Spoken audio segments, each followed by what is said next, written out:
Atos capítulo 27. Quando ficou decidido que navegaríamos para a Itália, Paulo e alguns outros presos foram entregues a um centurião chamado Júlio, que pertencia ao regimento imperial. Embarcamos no navio de Adramítio, que estava de partida para alguns lugares da província da Ásia, e saímos ao mar, estando conosco Aristarco, um macedônio de Tessalônica. No dia seguinte, ancoramos em Sidom, e Júlio, num gesto de bondade para com Paulo, permitiu-lhe que fosse ao encontro dos seus amigos, para que estes suprissem as suas necessidades. Quando partimos de lá, passamos ao norte de Chipre, porque os ventos nos eram contrários. Tendo atravessado o mar aberto ao longo da Cilícia e da Panfilha, ancoramos em Mirra, na Lícia. Ali, o centurião encontrou um navio alexandrino que estava de partida para a Itália, e nele nos fez embarcar. Navegamos vagarosamente por muitos dias e tivemos dificuldade para chegar a Quinido. Não sendo possível prosseguir em nossa rota, devido aos ventos contrários, navegamos ao sul de Creta, defronte de Salmona. Costeamos a ilha com dificuldade e chegamos a um lugar chamado Bons Portos, perto da cidade de Lazéia. Tínhamos perdido muito tempo, e agora a navegação se tornara perigosa, pois já havia passado o jejum. Por isso Paulo os advertiu: Senhores, vejo que a nossa viagem será desastrosa e acarretará grande prejuízo para o navio, para a carga e também para a nossa vida. Mas o centurião, em vez de ouvir o que Paulo falava, seguiu o conselho do piloto e do dono do navio. Visto que o porto não era próprio para passar o inverno, a maioria decidiu que deveríamos continuar navegando, com a esperança de alcançar Fenícia e ali passar o inverno. Este era um porto de Creta, que dava para sudoeste e noroeste. Começando a soprar suavemente o vento sul, eles pensaram que haviam obtido o que desejavam. Por isso, levantaram âncora e foram navegando ao longo da costa de Creta. Pouco tempo depois, desencadeou-se da ilha um vento muito forte, chamado Nordeste. O navio foi arrastado pela tempestade, sem poder resistir ao vento.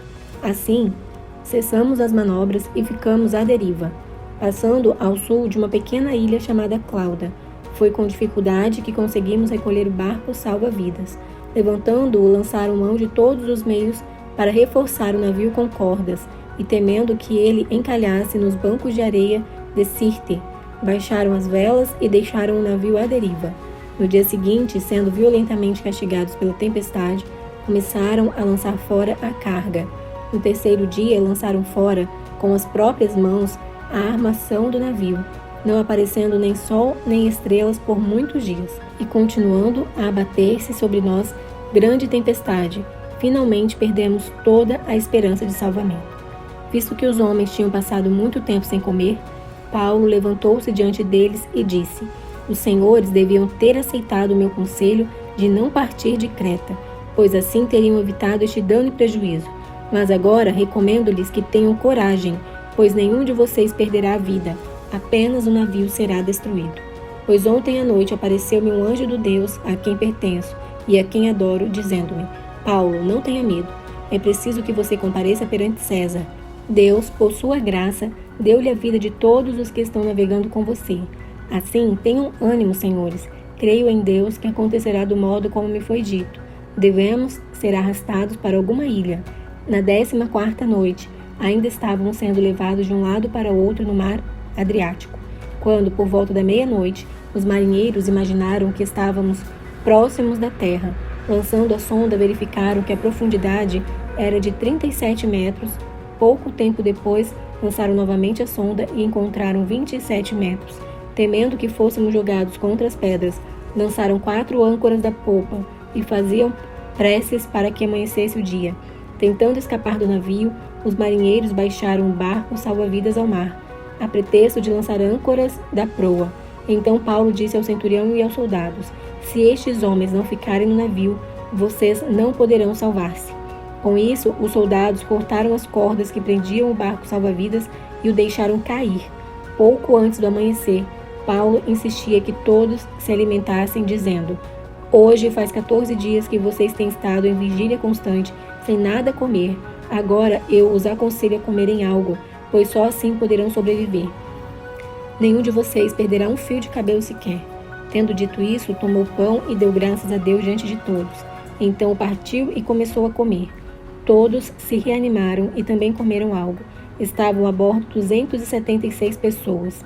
Depois de terem comido até ficarem satisfeitos, aliviaram o peso do navio, atirando todo o trigo ao mar. Quando amanheceu, não reconheceram a terra, pois viram uma enseada com uma praia, para onde decidiram conduzir o navio, se fosse possível. Cortando as âncoras, deixaram-nas no mar, desatando ao mesmo tempo as cordas que prendiam os lemes. Então, alçando a vela da proa ao vento, dirigiram-se para a praia, mas o navio encalhou num banco de areia, onde tocou o fundo. A proa encravou-se e ficou imóvel, e a popa foi quebrada pela violência das ondas. Os soldados resolveram matar os presos para impedir que algum deles fugisse, jogando-se ao mar.